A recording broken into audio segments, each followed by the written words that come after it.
Bismillahirrahmanirrahim. Assalamualaikum semua. So, malam ni kita, macam yang korang dah tahu, kita akan bincang topik muamalat dan perkahwinan. Okey.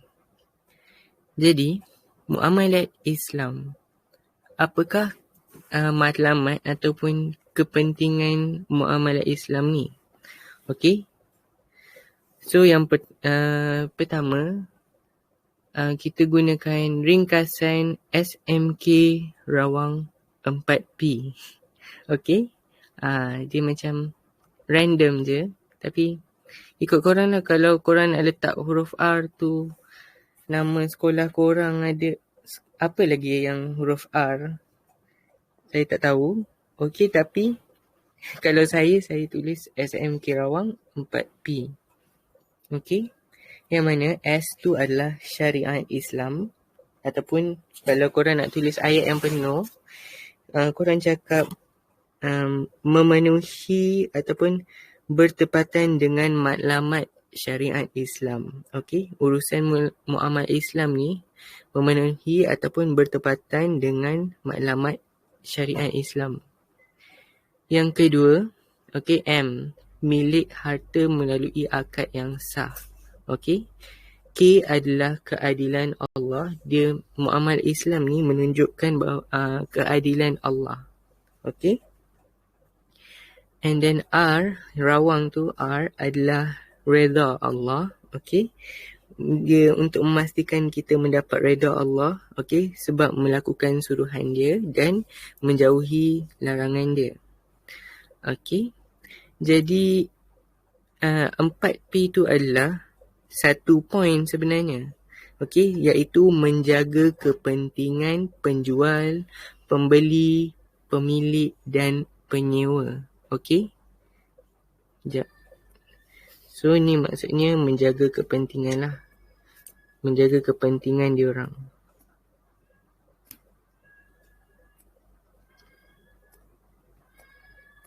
Okey, so sekarang ni kita nak tengok yang kedua.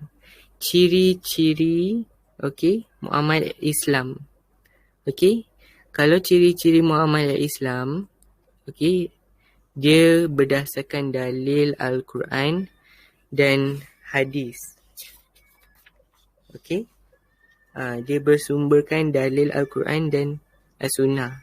Okey, so and then yang kedua, R, okey, kita punya singkatan adalah Dr. Gi Johor. Okey, Dr. Gi Johor.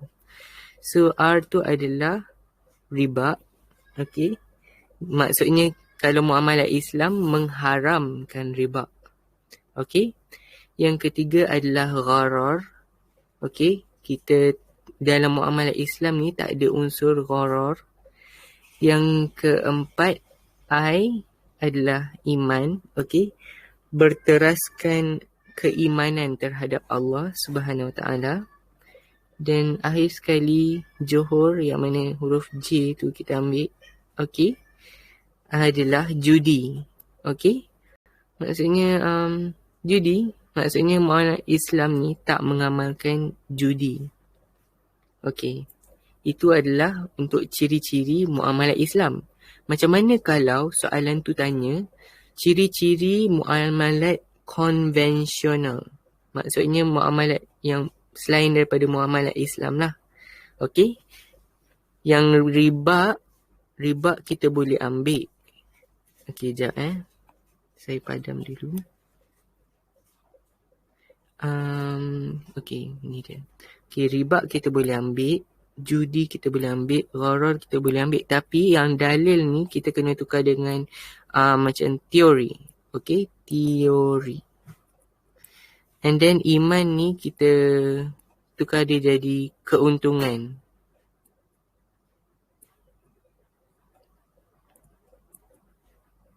Maksudnya apa kat sini? Okey, kalau muamalat Islam dia berdasarkan dalil, muamalat konvensional hanya berdasarkan teori dan pemikiran manusia sahaja. Okey, kalau muamalat Islam mengharamkan riba, muamalat konvensional mengamalkan riba. Okey. And then muamalat konvensional mempunyai unsur gharar dan juga judi. Okay, and then dia kalau muamalat Islam, dia berteraskan keimanan kan. Kalau muamalat konvensional, dia cuma berteraskan keuntungan dan kekayaan sahaja. Okay, so korang nak pilih muamalat Islam ke muamalat konvensional? Of course lah muamalat Islam. Okay, sekarang ni kita nak beralih kepada yang nombor 3, iaitu perkara-perkara yang diharamkan di dalam muamalat Islam. Okay, sekejap saya tebalkan. Okay, so DG Junior. Okay, kita punya singkatan DG Junior, yang mana D tu adalah doror. Doror ni, korang dengar perkataan tu macam darurat kan, doror. Okay, kalau kita tulis dia dekat menggunakan huruf hijaiyah, dia jadi macam tu, doror. So dia macam, bunyi dia macam darurat kan. So maksudnya doror ni apa-apa sahaja yang mendatangkan kerosakan. Okey, apa contoh doror? Okey, contohnya macam menjual senjata kepada kanak-kanak. Mana logik kan, takkan nak jual senjata kat kanak-kanak. Dia boleh membawa kepada kerosakan. Okey, itu untuk doror. Kalau gharar, gharar tu adalah benda yang macam samar. Okey, kesamaran dalam urusan muamalat. Okey, contohnya macam korang jual burung yang tengah berterbangan dekat langit. Aku menjual burung yang tu dekat engkau. Dia macam sama tau. Macam mana kita nak jual burung tu tengah terbang kan, benda tu bebas bergerak. So dia macam ada unsur samar dekat sini. Okay, yang ketiga, judi. Judi ni macam yang korang tahu, dia macam pertaruhan. Okay, maksudnya perbuatan yang melibatkan pertaruhan sesuatu yang berharga. Contohnya mempertaruhkan wang dalam sesuatu perlumbaan. Contohnya macam korang dekat kelas, okay, tak ada apa-apa, cikgu tak ada. Lepas tu korang buat pertaruhan, korang buat macam judi, macam korang kata, okay, siapa dapat buat bottle flip ni, dia kena belanja duit. Itu sebenarnya judi tau. So jangan buat macam tu, okay? Judi ni adalah apa-apa sahaja pertaruhan barang yang berharga. Okay? Dan akhir sekali adalah riba. Riba ni adalah pertambahan bayaran dalam hutang. Okay? Hutang yang ada faedah. Okay? Maksudnya pertambahan bayaran dalam urusan pertukaran barang dan hutang. Contohnya Aiman dia pinjam RM100 dekat Ali. Lepas tu Aiman dia kena bayar balik dekat Ali RM110. Dia bayar lebih daripada yang dia pinjam. Itu adalah riba lah. Okay. So 4 perkara ni, DG Junior ni adalah haram. Okay, dalam muamalat Islam. Seterusnya, kita pergi kepada rukun. Okey, untuk rukun kita ada 3 formula. 3P, okey, 3P, Sabah dan juga SIQ ataupun SIQ. Okey. 3P ni adalah rukun bagi pihak. Okey. P yang pertama ni menunjukkan pada pihak lah, rukun untuk pihak yang melakukan, pihak yang berakad. Okey, pihak yang berakad. Iaitu ada 2 lah, penjual dan pembeli. Okey. Tu maksudnya 3P. 1, 2, 3. Macam tu. Okey. Yang kedua, Sabah. Okey. Sa tu adalah, SA tu adalah sesuatu yang diakadkan. Okey? Bah tu apa? Okey, bah tu barang, huruf H tu harga. Okey? Untuk yang ketiga, SIQ ataupun SIQ, S tu adalah sirah. Okey, rukun dari segi sirah, dia ada dua, iaitu ijab dan qabul. Okey? So, itu adalah untuk rukun dalam muamalat Islam. Rukun akad Rukun akad. Okey, akad. Okey, bila kita dah tengok rukun akad, kita nak tengok syarat-syarat. Okey, syarat akad. Okey, ada 3 tau. Okey, untuk pihak yang berakad, okey, 3B1M. Okey, maksudnya bebas, baligh, berakal dan mampu. Bebas ni maksudnya dia bebas membuat pilihan. Maksudnya dia tak dilakukan secara paksa. Okey, bebas. Baligh, baligh lah. Okey, berakal dan juga mampu. Mampu ni apa? Mampu memelihara dan menguruskan hartanya. Okey, maksudnya orang yang nak melakukan muamalat Islam ni mestilah mampu menguruskan harta. Okey? Kalau dia tak mampu, tak boleh. Okey? Okey, yang kedua, okey, perkara yang diakad. Kita nak tengok perkara yang diakad. Kita guna singkatan waris harta silam. Okey, kita guna huruf W dia untuk wujud. Maksudnya perkara yang diakad tu mestilah wujud. Okey? Waktu akad tu berlaku. Okay. And then harta kita ambil huruf H je. Okay, sekejap. Okay, kita ambil huruf H dia. Adalah maksudnya halal. Okay. Perkara yang diakad tu mestilah halal. Perkara ke perkhidmatan ke apa-apa ke mestilah halal. Okay. Sebab kita mana boleh buat benda yang haram. Tu bukan muamalat Islam lah namanya. Okey. Dan S ialah dalam silam ni huruf S tu maksudnya serah. Maksudnya barang tu ataupun perkara yang diakad ni okey dapat diserahkan ketika akad. Okey. Waris harta silam. Okey, untuk sirah kita gunakan seperti ataupun kan kalau korang tulis dekat dalam kalau WhatsApp, korang seperti korang singkatkan macam ni je kan. Seperti macam tu kan. SPT lah. Okey, seperti SPT. Okey. S tu adalah sepadan. Okey. Lafaz ijab dan lafaz qabul adalah sepadan.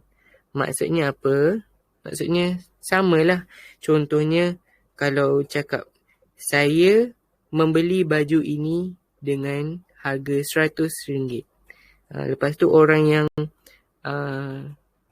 penjual tu mestilah cakap ya, saya menjual baju ini dengan RM100. Tak boleh lah seorang cakap dia beli dengan RM110, tapi yang penjual tu kata saya menjual dengan RM200. Itu tak sepadan kan. So dia mestilah sepadan. Akad tu mestilah sepadan.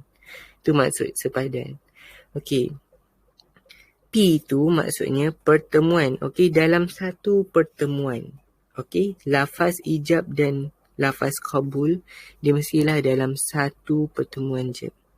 Okey.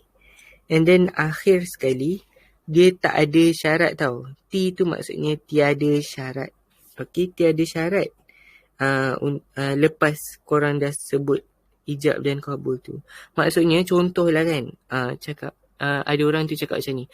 Okey, saya menjual basikal ini dengan harga RM1,000 apabila saya pergi ke luar negara. Yang apabila saya pergi ke luar negara tu adalah syarat tau. So tak boleh ada syarat-syarat macam tu. Okey? Syarat macam tu tak boleh. So Itu adalah singkatan seperti. Sirah. Okey, sirah ni dia macam lafaz ijab dan kabul. Okey, dia memang lafaz ijab dan kabul. So maksudnya lafaz ijab dan kabul tu mestilah sepadan dalam satu pertemuan dan juga tak ada syarat.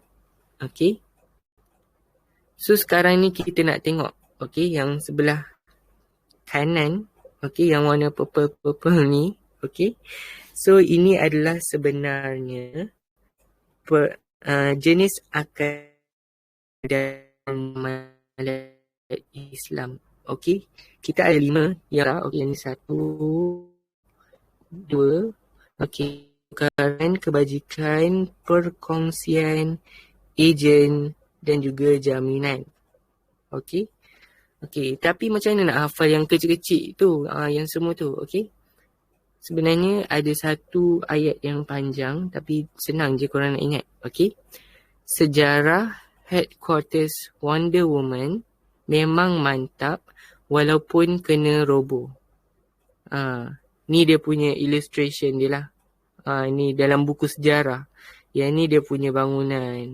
Lepas tu dia cerita bangunan ni diroboh. Okey. So sejarah kan, singkatan sejarah kan SJ kan.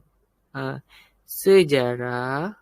Okey. HQ atau headquarters tu kan singkatan dia HQ. Okey. HQ, Hibah Khaldun. Okey. Wonder Woman. Okey. WW. Wakaf Wadiah. Okey. Memang mantap. MM. Okey. Musyarakah, Mudarabah. Walaupun. W. Wakalah. Kena roboh. KR. Okey. Kafalah Rahnu. Okey. Sejarah headquarters Wonder Woman memang mantap walaupun kena roboh. Okey. Kalau korang nak tukar Wonder Woman tu jadi Willy Wonka pun boleh. Siapa yang tengok cerita Willy Wonka tu tahulah Willy Wonka tu apa. Okey. So asalkan kita faham. Okey. So sekarang ni yes, memang pelik sikit saya punya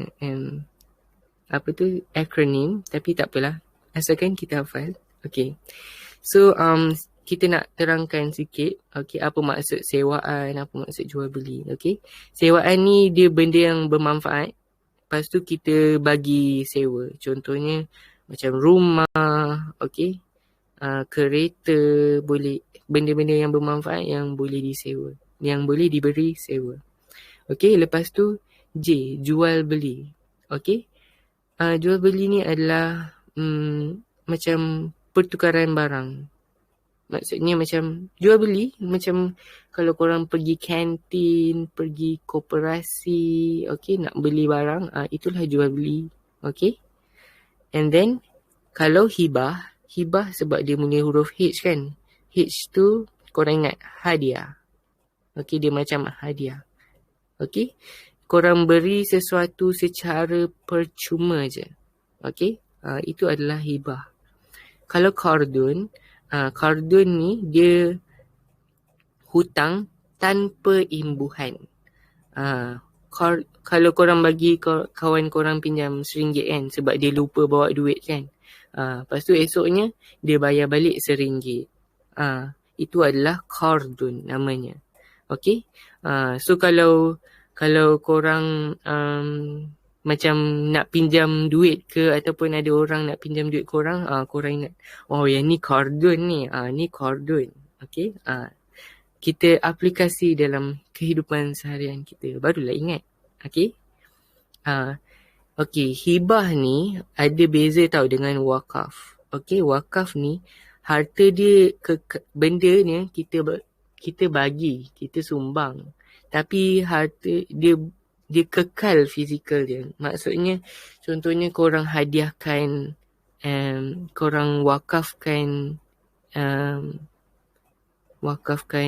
Al-Quran dekat masjid. Benda tu kan boleh dibaca banyak kali, boleh diguna oleh ramai orang. Okey, itu maksudnya wakaf. Macam ada orang wakafkan bangunan ni untuk pelajar-pelajar tahfiz ke, itu adalah maksudnya wakaf. Benda tu dia kekal fizikal. Okey. Kalau hibah, dia macam benda tu macam sementara je. Okey. Kalau wakaf, dia kekal fizikal. Maksudnya boleh tahan lama lah benda tu. Okey. And then wadiah. Okey, wadiah adalah tentang simpan dan pelihara. Okey, contohnya macam bank. Okey, bank dia menjalankan wadiah sebab dia simpan duit kita. Okey. Dan kalau wadiah yang lain selain daripada bank, contohnya korang nak pergi luar negara. Okey, korang suruh kawan korang jagakan kereta. Okey, korang letak kereta dekat rumah kawan korang tu. Okey, suruh dia jaga sepanjang korang bercuti dekat luar negara tu. Itu wadiah namanya. Okey, simpan dan pelihara.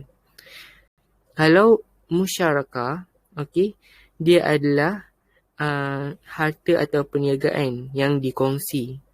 Maksudnya macam dalam satu syarikat ni ataupun dalam satu mall ni, dia ada share-share je. Ni macam bisnes lah. Benda berkaitan dengan bisnes. Okey. Ada lagi satu benda yang berkaitan dengan bisnes, tapi nama dia mudarabah. Mudarabah ni dia ada pemodal dan pengusaha.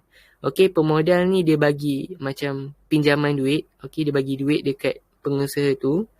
Okey. And then dia macam akhirnya dia keuntungan pengusaha ni dikongsi bersama pemodal. Contohnya pemodal akan dapat 25% keuntungan daripada pengusaha. Macam tu. Okey. So itu adalah mudarabah. Kalau wakalah, dalam agent, agent wakalah, dia akan mewakilkan kerja tertentu. Contoh agent, agent ataupun wakalah, dia adalah macam agent nak jual rumah. Macam korang nak jual rumah, tapi macam ada agent yang membantu korang jual rumah. Katakanlah korang jual rumah tu RM100,000. Murahnya rumah. RM100,000 lah katakan rumah korang tu. Lepas tu ejen korang tu akan dapat contohnya 3% daripada RM100,000 tu. Contohnya macam dia akan dapat RM300 macam tu. Itu adalah ejen. Dia tolong buat kerja sesuatu. Macam contohnya jual rumah, jual tanah, ejen. Macam tu lah ejen, wakalah. And then akhir sekali kita ada jaminan, iaitu kafalah dan rahnu. Kafalah ni adalah jaminan. Jaminan ni apa maksudnya? Jaminan ni dia jaminan yang diberikan oleh penjamin kepada orang yang dijamin atas sesuatu transaksi. Contohlah kan, contoh. Muhammad ni dia jadi penjamin kepada Ahmad. Ahmad ni dia buat pembiayaan kepada sebuah bank.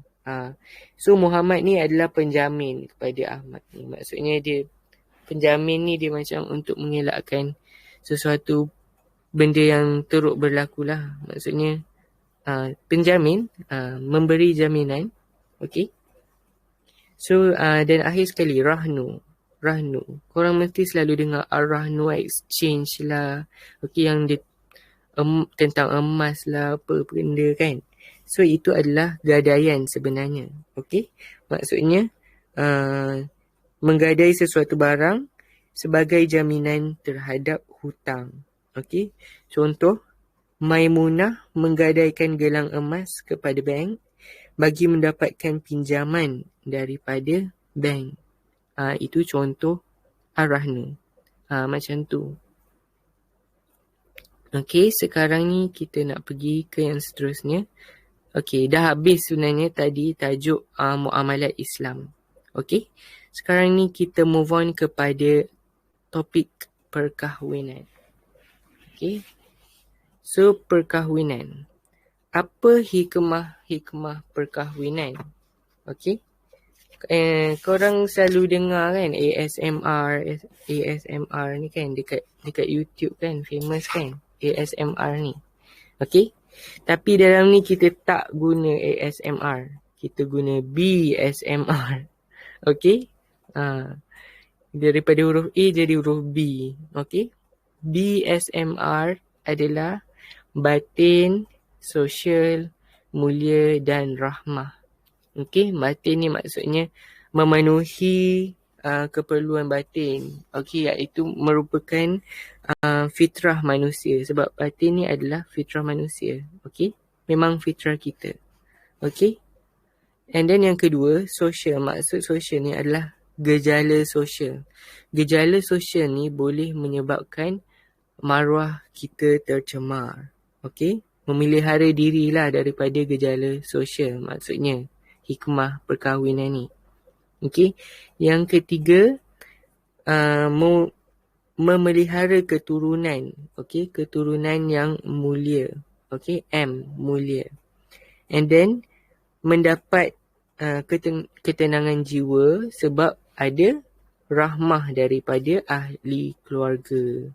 Maksudnya, diredai lah oleh keluarga. Okay. Rahmah di dalam keluarga. Okey. Itu adalah hikmah perkahwinan. Okey, ada lagi 2 sebenarnya tapi kita hafal macam 3 ke 4 pun dah cukup. Okey. Yang lagi 2 tu sebenarnya contohnya macam korang boleh elakkan daripada penyakit berjangkit macam HIV. Okey. Dan boleh merapatkan silaturahim antara keluarga isteri dengan keluarga suami. Okey. Tapi kat sini saya tulis 4 je. Okay. So, siapa yang wanita yang haram kita kahwini selamanya? Okay. Okay. So, haram. Okay. Haram selamanya PKP. Okay. Kita tak nak PKP. Macam tu. Okay. Haram selamanya PKP. Okay. P tu adalah penyusuan. Okay. Kalau dia suruh bagi contoh penyusuan, korang nak tulis apa? Tulislah ibu susuan, adik-beradik susuan, macam tu. Okey? Semua tu haram selama-lamanya. Okey? Ibu kepada ibu susuan pun haram. Okey? So, yang tu senang korang boleh bagi contoh. Kalau keturunan pun, K ni pun, korang senang nak bagi contoh. Keturunan korang. Macam nenek korang, ibu korang, okey? Itu adalah keturunan. Kalau persemendaan ni yang kita susah nak ingat. Sebab dia persemendaan, apa tu? Kan? Okey, kalau persemendaan, ingat matematik. MMT. MMT. Okey. Mentua, menantu dengan tiri. Maksudnya, kalau ibu mentua, kita tak boleh kahwin dengan dia. Okey. Menantu, kita tak boleh kahwin dengan menantu. Okey. Kalau ibu tiri, tak boleh kahwin dengan ibu tiri. Anak tiri, tak boleh kahwin dengan anak tiri. Okey, macam tu. Okey. Itu adalah persemendaan. Persemendaan MMT. Matematik. Okey. Sekarang ni, okay, kita nak move on kepada yang ni haram selamanya. Selamanya. Okey, yang ni haram sementara je. Okey. Maksudnya kita gunakan singkatan MONT. MONT tu maksudnya mountain lah. Okey. MONT. Okey, M tu adalah musyrik. Okey, wanita musyrik. Okey. Selagi dia belum masuk Islam, kita tak boleh kahwin dia. Contohnya kalau wanita tu dah masuk Islam, barulah korang boleh kahwin dengan wanita tersebut. Okey. O adalah orang. Maksudnya dia masih lagi isteri orang. So kita tak boleh lah kahwin dia. Melainkan kalau dia orang berdua dah bercerai. Okey, jangan memutuskan hubungan silaturahim pula, berdosa tau. And then yang ketiga adalah nasab. Okey, nasab ni adalah keluarga yang ada hubungan dengan isteri. Maksudnya contohnya kakak isteri korang, okey, nanti bila korang dah kahwin lah. Okey, adik isteri korang tak boleh, ibu isteri korang, itu tak boleh. Maksudnya kalau contohlah kan, kalau korang dah bercerai dengan isteri korang, contoh, lepas tu korang nak kahwin dengan kakak isteri korang, baru boleh. Kan macam tu kan. Sebab dia kata mengahwini perempuan yang ada hubungan nasab dengan isteri dalam satu masa. Maksudnya macam tu lah. Okey. Itu adalah orang yang kita haram kahwin. Tapi sementara je. Maksudnya sementara. Lagi satu adalah tempoh iddah. Okey, tempoh iddah ni apa? Tempoh iddah ni sekejap saya nak check. Okey. So tempoh iddah ni adalah contohnya isteri yang telah ditalak 3 sebelum dia berkahwin lain, kemudian bercerai dan habis tempoh iddah dengan suami baru. Maksudnya dia kena habis tempoh iddah lah baru kita boleh kahwin dengan orang tu. Okey? Okey, itu adalah haram sementara. Kita gunakan mont untuk haram sementara. Yang seterusnya, kita pergi kepada rukun. Rukun, apa dia panggil? Rukun perkahwinan rukun nikah. Okey, rukun nikah. Rukun nikah ni saya rasa formula ni dah famous. Formula siswa. Siswa ni macam pelajar. Kan? Siswa. Pelajar kan? Betul lah. So, S tu suami, I isteri, S saksi, W wali, A akad. Okey. Tentang wali, kita ada 2 jenis wali. Okey, yang pertama wali mujbir. Wali mujbir ada 2 je. Okey, sama ada bapa ataupun datuk sebelah bapa dan ke atas. Maksudnya, contohnya, bapa kepada datuk korang masih hidup. Boleh jadi wali mujbir. Kalau datuk kepada datuk korang masih hidup, boleh jadi wali mujbir. Mesti dah tua kan? Datuk kepada datuk. Okey. So, kalau bukan mujbir, okey, adalah ahli keluarga lelaki lain selain daripada bapa dan datuk belah bapa lah.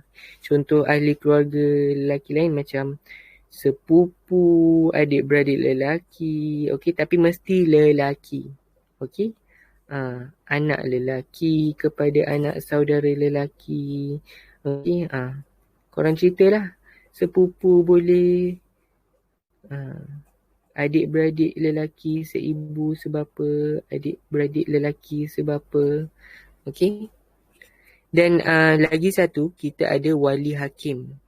Okey. Wali hakim ni adalah dia bukannya nasab. Dia bukan nasab. Okey, maksudnya ni semua, okey, bapa, datuk dengan ahli keluarga lain, ahli keluarga lelaki yang lain adalah wali nasab. Okey, maksudnya ada hubungan kekeluargaan. Okey, macam ni kan tadi kan, nasab. Maksudnya ada hubungan dengan isteri korang. Okey, kalau nasab ni ada hubungan dengan kita, macam contohnya macam adik korang, okey, ayah korang, itu adalah maksud nasab. Okey, tapi kalau selain daripada wali nasab adalah wali hakim. Wali hakim ni adalah macam dia bukan ahli keluarga korang, tapi dia boleh menjadi seorang wali. Maksudnya dia kena ikut syarat-syarat sah lah untuk jadi wali. Nanti kita tengok syarat sah wali. Okey? Syarat sah kan? Syarat rukun nikah untuk wali. Okey. Okey, apa yang menyebabkan macam wali hakim ni? Wali hakim ni adalah last option tau. Okey, last option maksudnya kalau contohlah, okey. Contohnya orang tu dia tak ada langsung wali nasab. Dia tak ada bapa, dia tak ada datuk. Okey, dia tak ada ahli keluarga lelaki yang lain. Okey, so dia guna wali hakim. Okey, ataupun dia merupakan anak tak sah taraf. Okey, ataupun wali ni dia tak nak dia tak nak mewakilkan pernikahan. Itu adalah sebab-sebab kita gunakan wali nasab. Okey. So, seterusnya kita nak tengok kepada ni adalah ni adalah syarat rukun nikah. Okey, untuk suami dengan isteri dia ada 4 benda yang sama, iaitu yang pertama kita gunakan formula Mickey. Okey, Mickey Mouse. Okey, Mickey Mouse. So M adalah mahram. So bukan mahram lah yang pertama. Okey. Yang kedua adalah mestilah Islam. Okey, macam yang kita kata tadi, kalau dia musyrik tak boleh kahwin sementara. Kalau dia dah masuk Islam baru boleh kahwin. Okey, and then kalau lelaki, okey, kalau suami tulislah lelaki yang telah dikenal pasti. Kalau isteri tulislah perempuan yang telah dikenal pasti. Okey.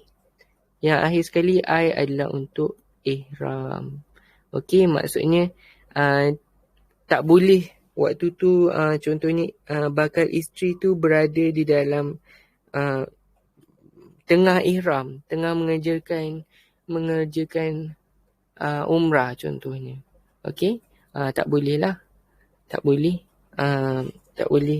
melakukan tak boleh bernikah lah.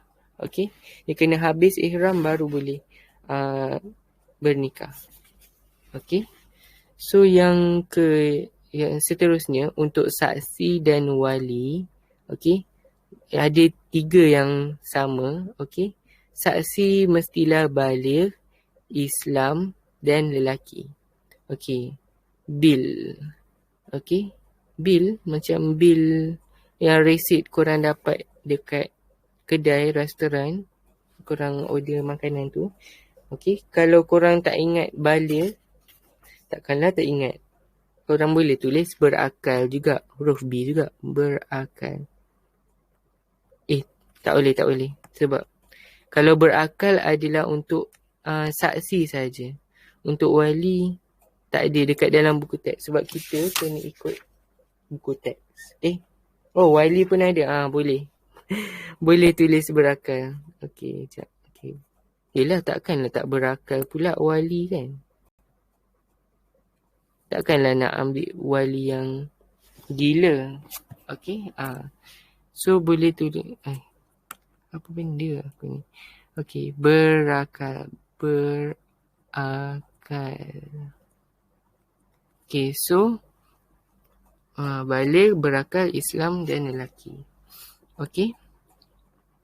Seterusnya kita pergi kepada lafaz akad nikah. Okey. Lafaz akad nikah ni, okey, dia ada 2 tau. Ijab dan qabul. Okey. Ijab ni adalah lafaz yang dilakukan yang diucapkan oleh wali ataupun wakil kepada wali. Qabul pula adalah sama juga lafaz yang diucapkan oleh bakal suami. Okey, bakal suami. Kalau ijab dilakukan oleh wali, kalau qabul dilakukan oleh suami ataupun wakil diorang. Okey. So untuk yang ni kita gunakan singkatan Jalan Taman Kemboja tau. Okey. Maksudnya syarat lafaz akad nikah ni. Syarat lafaz akad nikah adalah Jalan Taman Kemboja, yang mana J tu jelas, okey, tak ada kiasan. T tu haruslah berturutan, okey. Berturutan ni maksudnya tanpa diselangi dengan perkataan-perkataan lain. Maksudnya jangan nak masukkan benda-benda yang macam tak ada kaitan dengan lafaz akad nikah yang sepatutnya lah. Okey. Contohnya macam kalau kita nak sebut ijab. Contohnya ijab. Contoh ijab. Okey, contohnya aku nikahkan engkau dengan anak perempuanku. Macam tu. Tak ada perkataan lain. Okey. Mesti macam jelas and then dia berturutan tanpa diselangi dengan perkataan lain. Dan K. K tu apa? Sekejap, saya cari. Tiba-tiba K tu dia biar kosong kan.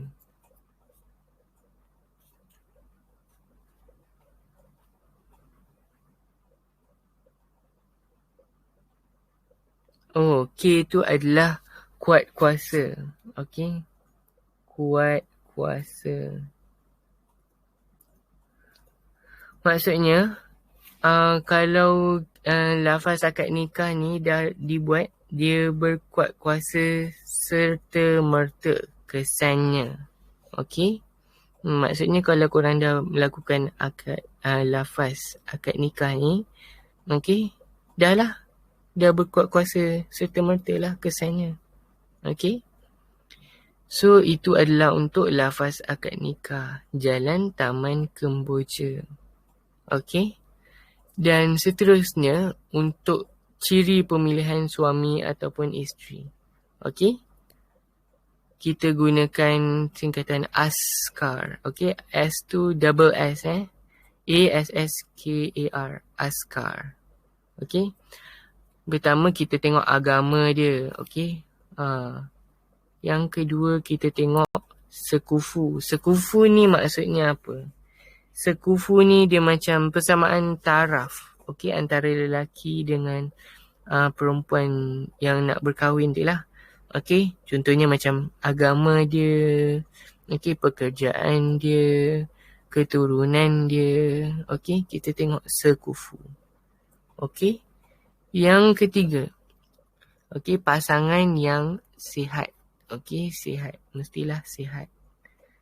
Ni ciri tau. Ciri-ciri pemilihan calon suami dan isteri. Okey, yang keempat kita tengok keturunan dia. Okey, K adalah untuk keturunan. A tu adalah akhlak. Okey, akhlak kita tengok akhlak yang mulia. Okey, keturunan yang baik. Okey, dan juga rupa paras yang baik. Okey, rupa paras yang baik ni maksudnya dia macam sikat rambut elok-elok, ataupun dia pakai tudung dengan kemas, tak selekeh, rupa paras yang baik. Okey. So itu adalah ciri-ciri pemilihan suami dan isteri. Okey. Sekarang ni kita nak tengok apa dia macam ada satu kronologi. Okey. Lepas kita dah tengok ciri-ciri kan. Contohnya korang dah nak kahwin ni. Korang dah tengok ciri-ciri suami or bakal suami or bakal isteri korang kan. Okey. Seterusnya kita buat apa? Yang pertama sekali kita merisik. Okey. Dan meminang. Okey. Merisik dan meminang. Okey. Yang pertama kita melihat perempuan. Okey. Yang tu hukumnya adalah sunat. Okey. And then anggota yang kita boleh lihat cumalah muka dan tapak tangan je. Maksudnya aurat perempuan tak boleh tengok lah. Mana boleh tengok. Memang muka dan kedua tapak tangan dia je yang kita boleh tengok. Okey. So maksud merisik adalah proses sebelum meminang. Okey. Untuk mengenal pasti status bakal isteri. Maksudnya dia dah kahwin ke, dia dah bertunang ke. Okey. Itu adalah merisik. Kalau meminang, okey, baru dia nak melamar. Okey, lamaran seorang lelaki kepada perempuan untuk dijadikan calon isteri menurut uruf setempat. Yang tu barulah dia nak melamar. Okey. Meminang ni. Kalau merisik ni kita tengok status dia. Meminang ni kita melamar. Okey? Ya, okey. Itu untuk merisik dan meminang. Okey, untuk mahar. Mahar ni hukum dia adalah wajib. Okey, mahar ni apa? Mahar ni adalah pemberian yang bernilai atau faedah wajib diberikan oleh suami kepada isterinya.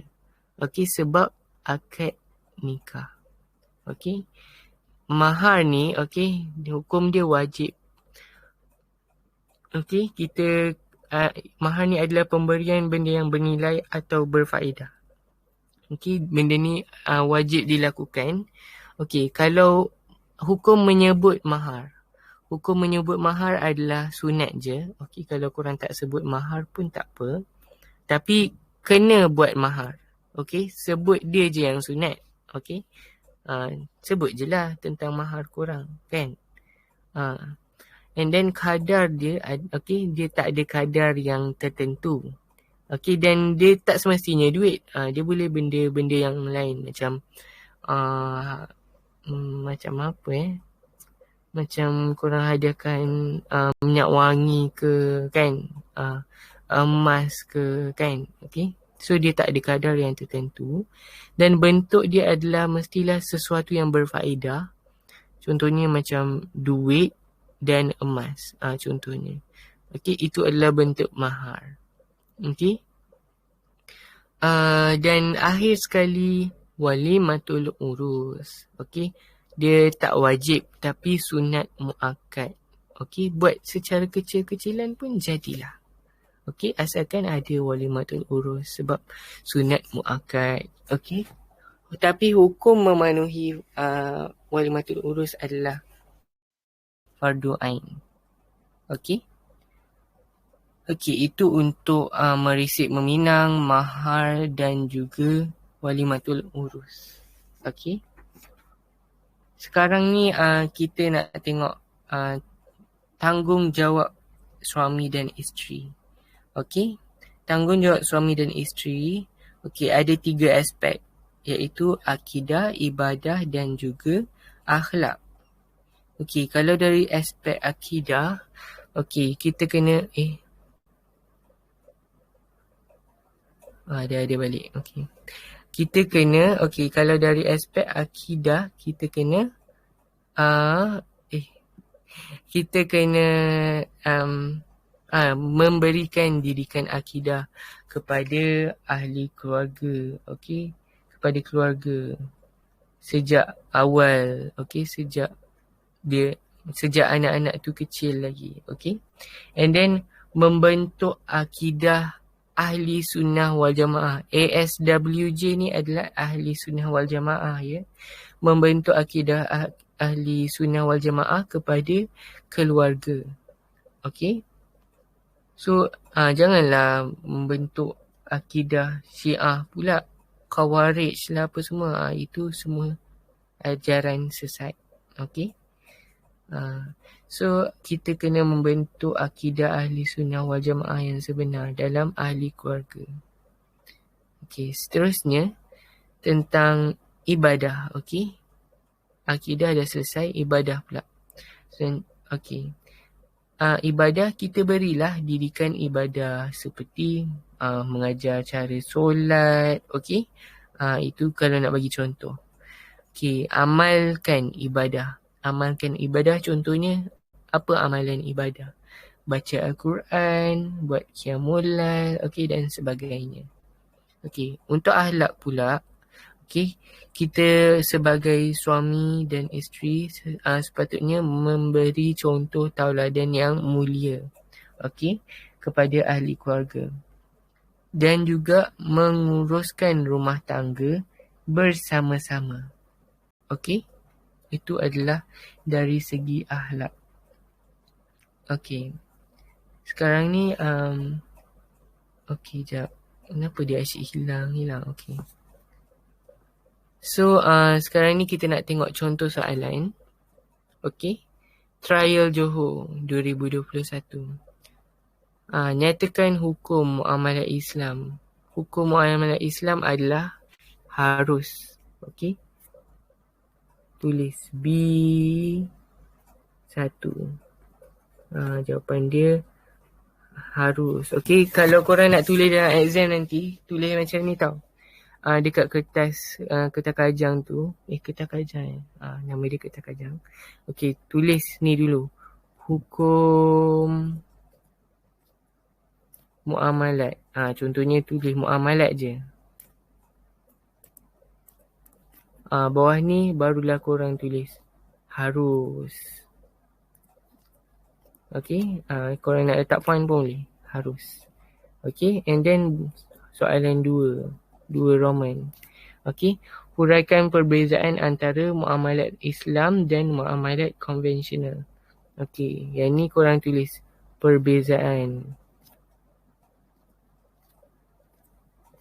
Lepas tu kalau perbezaan, seeloknya kita buatlah jadual. Okey, jadual macam ni. Okey, sengit-bengit pula. Okey, sekejap nak padam garisan ni. Sengit sangat tu. Okey. So, buatlah 3 baris. Macam tu. Okey. And then atas ni kita buat yang sebelah sini kita tulislah muamalat Islam. Yang kat sebelah kanan ni pula tulis muamalat konvensional. Macam yang kita dah belajar tadi, ciri-ciri muamalat Islam adalah Dr. Gi Johor. Okey. Seeloknya nanti tak exam guna pen hitam je tau. Okey. Dr. Gi Johor. Okey, yang ni janganlah nak tulis dekat tu nanti. Fikir dalam otak je. Dr. Gi Johor. So, D tu adalah dalil. Okey, dalil. So, muamalat Islam berpandukan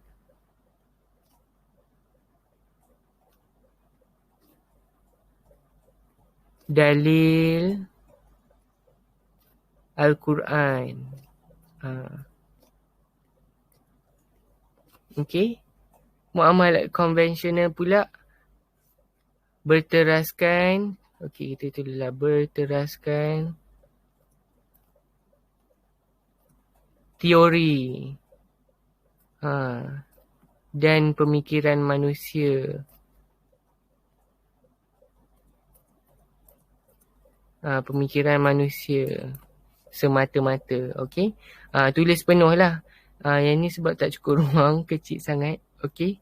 So, itu adalah yang pertama, dalil. Okey, dalil dah. Okey, sekarang ni kita nak cerita R. R ni apa? R, riba. Okey. Muamalat Islam mengharamkan riba. Okey, mengharamkan riba. Okey. Kalau muamalat konvensional mengamalkan riba. Bukan menghalalkan mengamalkan. Mengamalkan riba. Macam ni lah cara jawab. Barulah pemeriksa tu macam sejuk hati dia nak menanda kan. Okay. And then seterusnya soalan C1. Okay. Rukun nikah. 2 rukun nikah. Okay. C1. 2 rukun nikah. Ni cara jawab tau. 2 rukun nikah. Okey, katakanlah ini korang punya exam paper kan. 2 rukun nikah. Tulis point 1. Tulis point je terus. Okey. Tulis tajuk dia and then tulis point. Point yang pertama adalah apa rukun nikah. Yang kita belajar tadi. Siswa kan. Okey. Mesti ada bakal suami. Yelah, kalau tak ada bakal suami, macam mana nak kahwin dengan bakal isteri kan?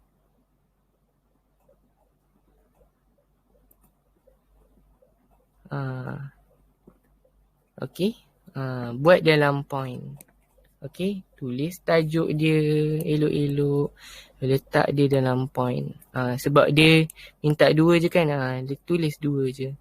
Apa lagi selain daripada suami dan isteri? Okey, kan siswa kan? Okey. Suami, isteri, saksi, wali dan juga akad. Okey, itu adalah siswa. Okey. Kalau korang tulis selain daripada suami, isteri yang ada dalam siswa tu pun betul. Okey. So itu untuk C1. C2 pula. Okey. C2. Apa soalan dia? Jelaskan 2 sebab membolehkan berlakunya perpindahan wali nasab kepada wali hakim. Okey, kita refresh balik Wali nasab ni dia macam anggota keluarga kita. Maksudnya wali nasab dia sesiapa anggota keluarga lelaki. Okey, contohnya adik-beradik lelaki kita, bapa kita, datuk kita, itu adalah wali nasab. Kalau wali hakim, dia tak ada kaitan dengan kita. Bukan tak ada kaitan lah, macam dia bukannya darah daging kita. Okey, tapi dia jadi wali. Okey, kenapa boleh berlaku perpindahan daripada wali nasab kepada wali hakim ni? Okey, dia minta 2 je lah kan. Okey, dia suruh jelaskan 2. So 2 sebab tulis penuh tau. Tulis 2 sebab yang membolehkan berlakunya perpindahan wali nasab pada wali hakim. Ataupun tulis 2 sampai sini je sekejap. Sebab panjang sangat nanti dia buang masa korang pula kan. Bolehkan berlakunya perpindahan. Nanti pemeriksa tu faham lah. Senang sikit dia nak buat kerja dia. Okey, 2 sebab sampailah berlakunya perpindahan. Okey, yang pertama apa sebab dia tadi yang saya dah explain tadi? Sebab tiada wali nasab. Okey. Tiada wali nasab kan? Nasab. Okey, sebab kedua. Contoh, wali nasab hilang.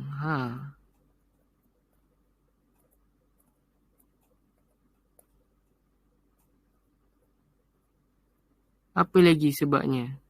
Okey. Ceritalah. Wali nasab enggan.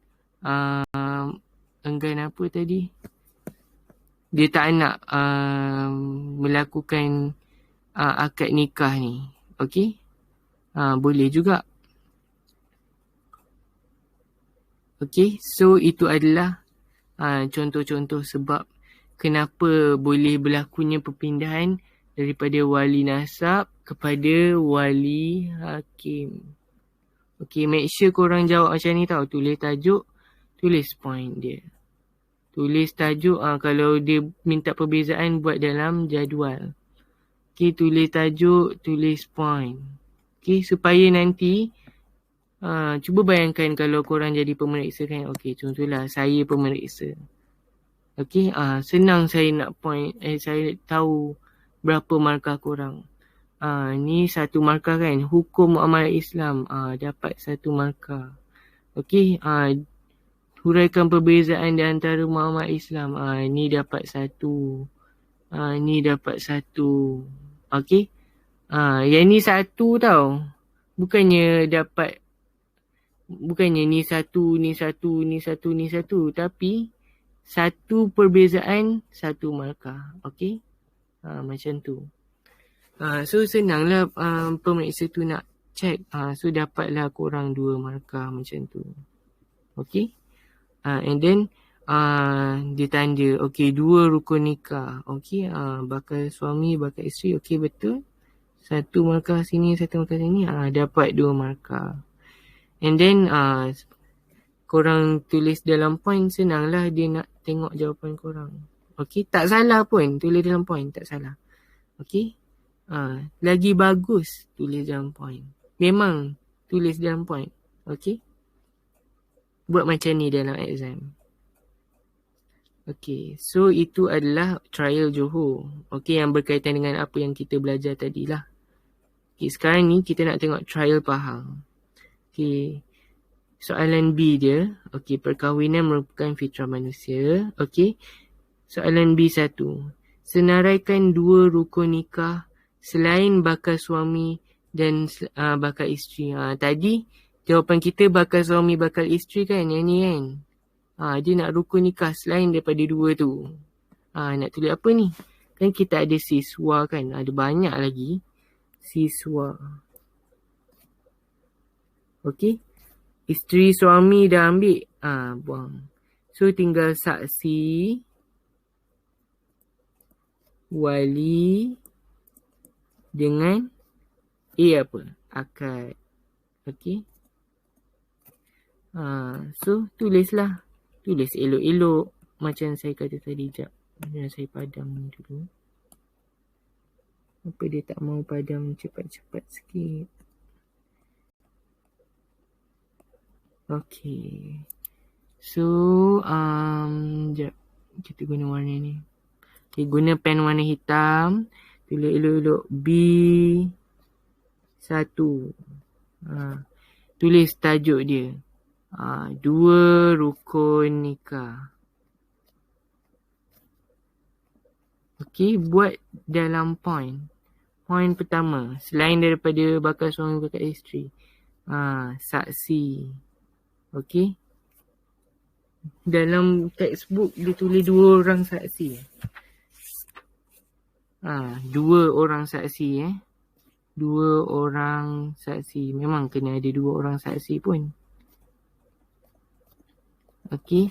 Dan lagi satu kita ambil wali je lah. Okay. Senang wali. Okay. B.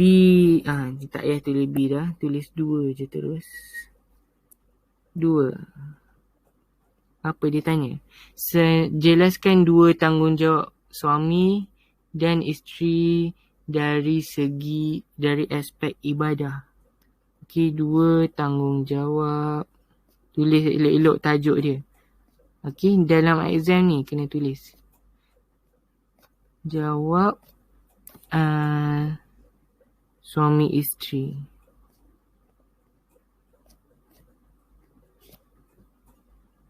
Aspek ibadah.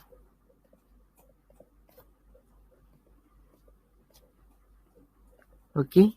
4 markah ni. 4 markah maksudnya dia suruh jelaskan. Kita kena buat ayat panjang sikit. Panjang sikit je. Okay, kalau macam tadi kita kata mengajar mendidik ibadah kan. Mendidik ibadah kepada ahli keluarga. Okey. Mendidik ibadah kepada. Okay, jangan tulis KPD, tulis kepada. Okay, ni saya nak singkatkan je. Kepada ahli keluarga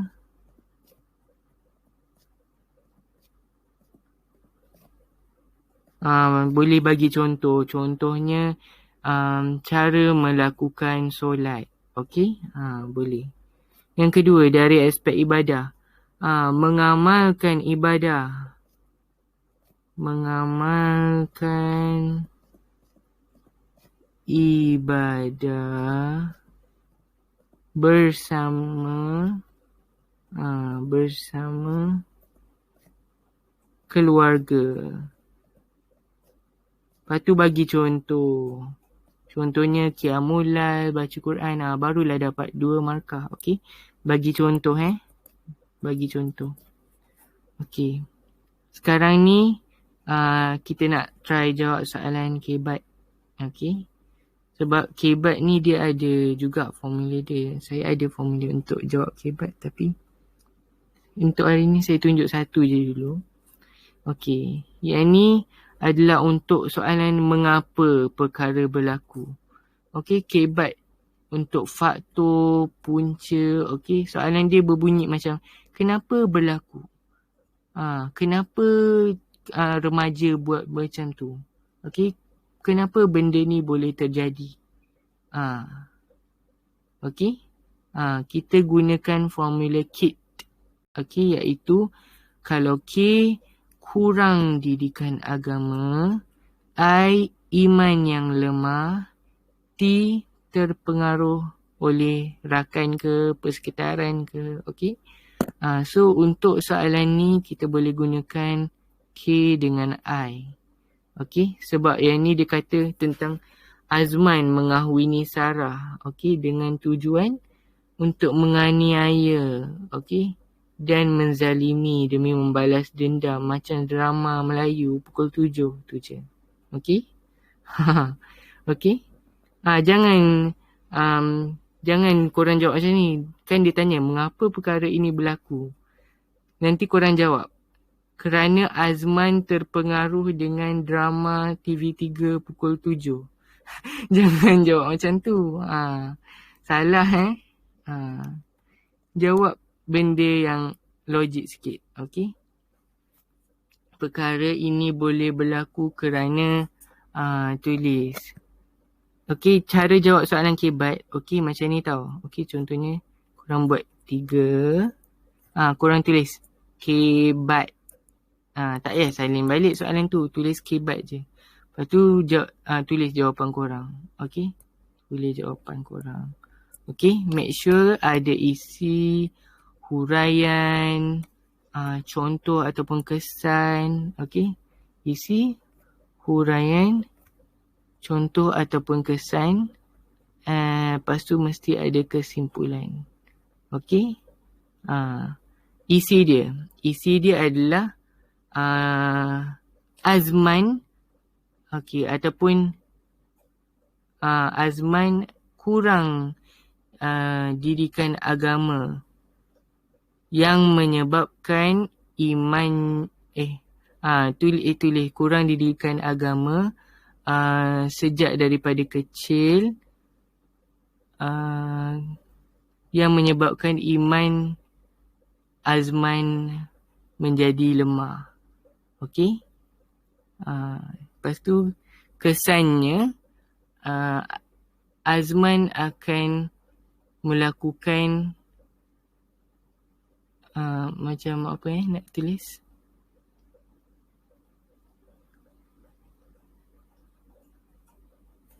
Okey. So sekejap. Okey, sementara tu korang tengok dulu. Saya ada benda sikit nak uruskan ni. Sekejap je. Saya nak tengok sekejap je. Okey, sekejap.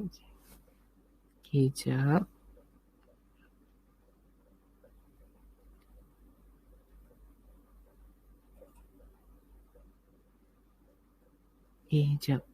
Okey.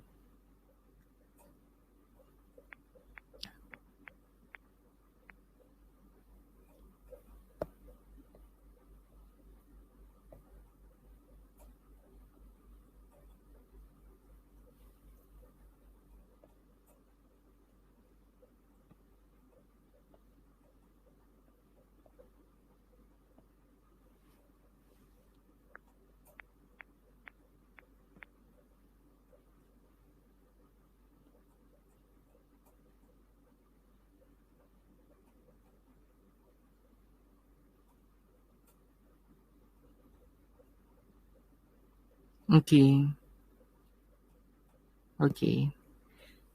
So okey. Maaf tadi ada gangguan sikit. Okey, so okey. So kalau korang nak jawab soalan kibat yang macam dia tanya faktor atau punca, lepas tu soalan dia berbunyi macam kenapa berlaku macam ni? Okey. Kenapa remaja zaman sekarang buat macam tu? Okey. Kenapa perkara ini boleh terjadi? Okey. Jawab guna KIT. Kurang didikan agama, iman yang lemah, terpengaruh. Okey. So itu sahaja untuk hari ini. So recording ni, okey, saya dah record. Nasib baik record. Ingatkan lupa record tadi. Okey. Saya rasa itu sahaja daripada saya. Tapi sebelum kita akhiri, ada di antara korang ni ada soalan tak? Sebab kalau korang boleh tu tahu, korang boleh ask to speak. kalau korang ada soalan. Okey? Kalau tak ada, okey, kita boleh akhiri dekat sini sahaja. Okey? Sekian, terima kasih. Assalamualaikum semua.